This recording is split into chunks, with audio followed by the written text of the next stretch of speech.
On October 15th, 3 years ago, I and 2 friends drove to Boise, Idaho so I can have open heart surgery.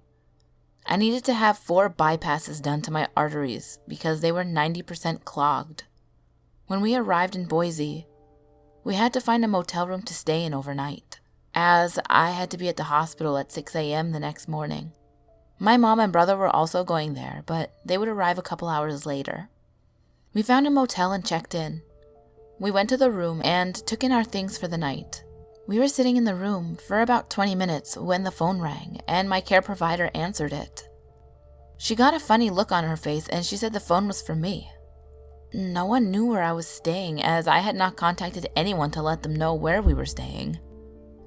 I took the phone and a Spanish-sounding voice on the other end asked if this was me. I said yes, and he said, "Don't have your surgery tomorrow. It's not your turn to die." I was floored. No one that knew I was to have my surgery had been contacted. I asked, "Who is this?" And he said, "It's Oscar." The only person I knew by that name had died the year before of cancer. I had worked with him at a factory and he would stop every shift and talk to me. In the background, I can hear hundreds of voices and I asked him where he was, and he said, "I am between heaven and earth." Then he told me again not to have my surgery, as it was not my turn to die, and the connection went dead. I could hardly believe that this had happened, and I told my friend about the phone call. I called my brother and told him about the call.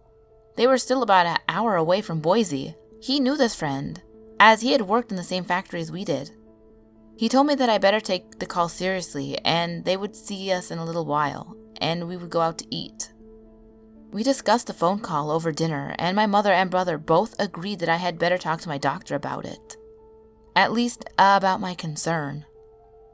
The next morning, we went to the hospital, just before 6 a.m., and they started getting me ready. I asked to see my doctor, and they told me he would be in there in a few minutes. I looked through the door a few minutes later, and he was pacing back and forth in tight circles in front of my door. Then he came in, and before I could tell him what had happened, he said that my surgery had been postponed for a week, and that the head doctor of the department would be in to see me in a few minutes. When the other doctor came in, he told me that the doctor that was scheduled to do my surgery had lost the last 3 patients he had, and they were all in my area. He had rescheduled my surgery for 1 week later, and that he would be doing the surgery.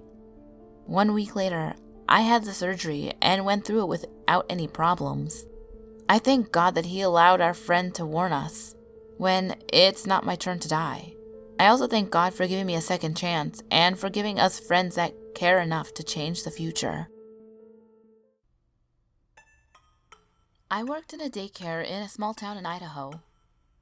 It was located right behind a cemetery and was a brand new built property. I was teaching my class of 2-year-olds when I saw out of the corner of my eye someone run past the door and then proceeded to hear running footsteps down the hallway. Now, let me tell you about my class.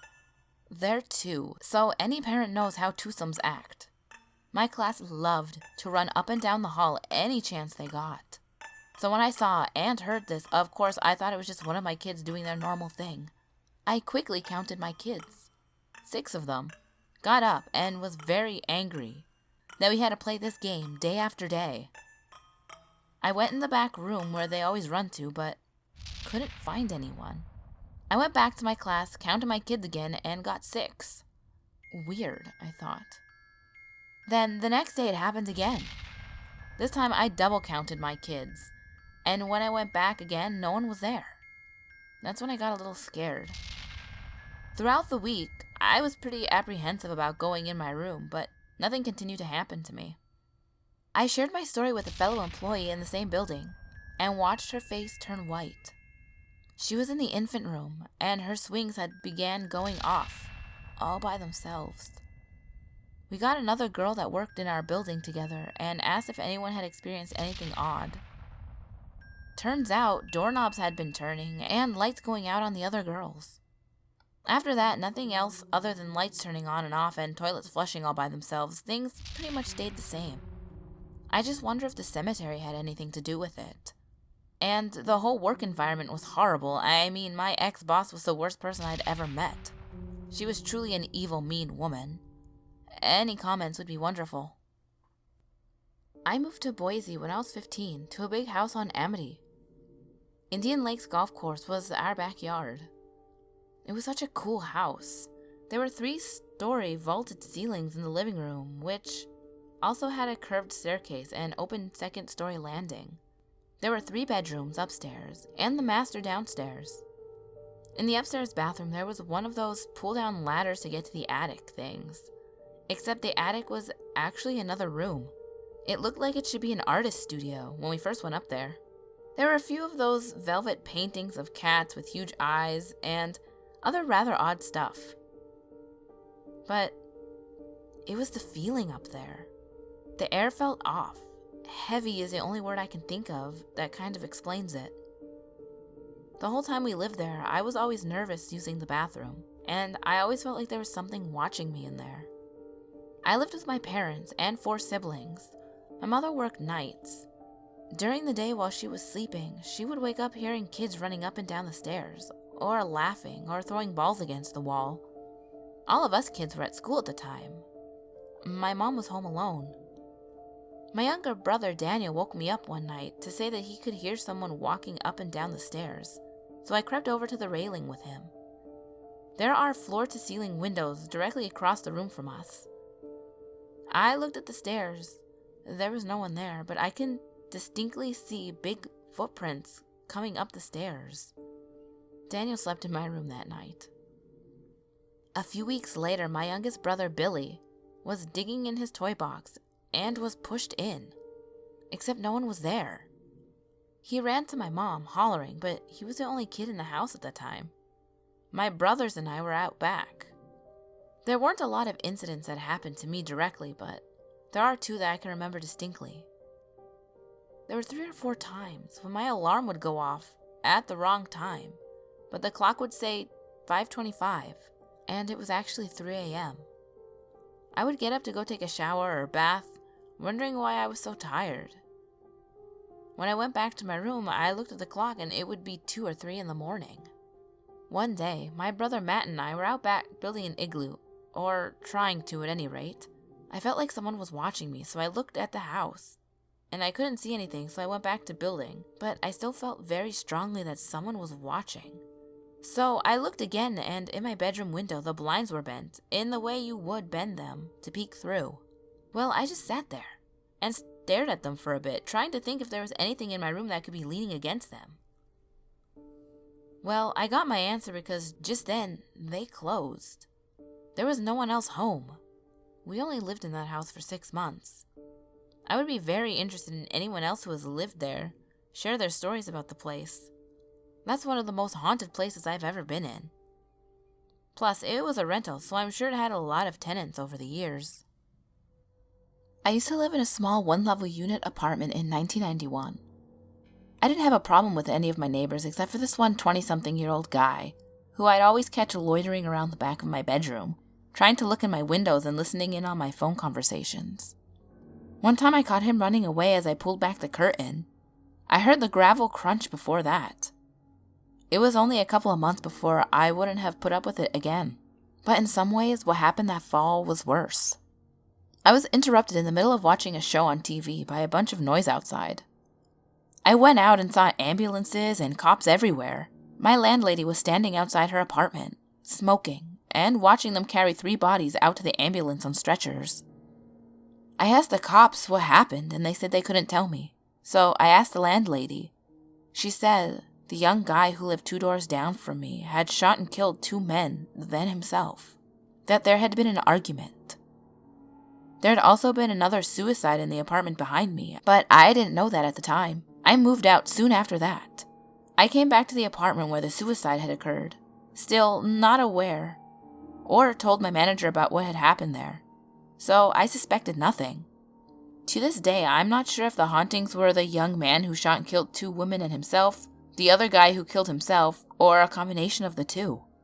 It was only a couple weeks before things started happening. First, the bedroom had an ominous feeling that came and went. It never felt right. Then one night I awoke to see a man, shaped, skinny, tall, black, cloudy, hovering over me. My immediate response was to yell at it to back the fuck off. He floated backwards into the wall and I noticed he had no face. 3 weeks later, it came back and sat on my bed and woke me up when I felt the pressure on my bed. My legs even rolled into the indentation where I assumed the ghost's butt was. I was angry. How dare this creep come back to harass me? I forced myself out of fear paralysis and woke up, sweating like a pig. He was gone. I moved out soon after that. But 3 years later, I babysat for my sister, who just happened to move into the apartment across from where the murders took place, a mere 20 feet away. Like I said, it was a small L-shaped unit of apartments. One night at 1 a.m., when the kid was asleep down the hall, I saw a shadow come up behind the light in front of me. I turned the dimmer switch 3 times really slow off and on. I froze. I never told my sister about it either. I wasn't sure what she'd think as she was more religious than me and might overreact or disbelieve. I also didn't want to scare her because she had a baby in the house. I just hoped the ghosts, or whatever they were, are leaving them alone. I did notice she didn't live there much longer, though. This story happened to my brother and me about 16 years ago. We lived at the feet of Hoodoo Mountain in northern Idaho. We did a lot of hunting, so on any particular day during hunting season, we would return from school. We would grab our rifles and head up the mountain on foot to see what we could find. On this particular trip, things just felt a little different. Neither my brother nor I could place it, we just went on. We were known to stay out after dark on some of these trips, so no one would be looking for us until around dinner. Well, we set off, and we were pretty far away, and before we knew it, it was dark, and therefore time to head back home. So we turned around and headed back. Or so we thought. Now let me explain about Hoodoo Mountain for those of you who have never been in the area. It is known for people to head up there and commit suicide for no apparent reason. There have been many unexplained deaths on this mountain, as well as lost hunters all the time. There was an old cabin on it nearly 100 years ago, but it burnt down with a woman and child inside. And on top of it, the Native Americans in that area are the ones that named it. And roughly the name translates to evil spirit. And they were known to avoid the area when passing. Back to my story though. My brother and I turned around and were headed home. We knew our direction because we had done it 1,000 times before. We just turned from where the moon was rising and walked that way. From there, it would be rising right above our house. We were walking downhill, at least we thought we were. We had been walking a while, and it was kind of weird that we hadn't come across the road that ran up the mountain. But we thought nothing of it because everything else looked right, so we just kept walking. We went for like 30 to 45 minutes, and we should have hit a road by then, but we hadn't. About this time, I heard a wolf howl and recognized it as my pet that was tied up front of the house. But it was coming from the wrong direction, and farther away than it should have been. It was coming from behind us. Now, I know he was securely tied up and couldn't have gotten free, so my brother and I looked at each other and exchanged, "What the hex?" Then started to head towards the howl. At this point, I began calling his name, and he would howl in return. In this way, we used to guide us home.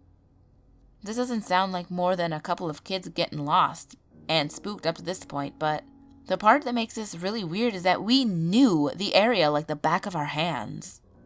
And everything had changed to make us feel like we were heading down the mountain, not up. The make of the terrain, even the moon appeared in the wrong place. We later went back up there to try to explain it away and found out that where we had turned around was right where that cabin had stood so many years ago.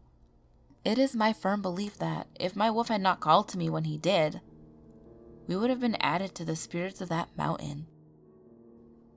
Idaho ghouls, where you at? Let me know. Is it really this haunted there? Like daycares and mountains just everywhere. Is that really how it is over there? Let me know. I'm kind of curious. But yeah, how's your week been going, ghouls? You prom season's coming up, right? How many of you have to go to prom? Fuck, prom. I haven't been to school in 6 years. Like, I haven't been to high school in 6 years. That's when I graduated in 2010. So I'm assuming it's prom season, right? Let me know how your prom's going. Are you going to prom? Are you wearing a dress? Are you wearing a tux? What are you doing? Let me know. Secret word will be prom. But as always, my last video will be on the top left. My next video will be on the bottom left. All my social medias are on the screen as well as in the description box below. And remember, there's always someone or something watching you.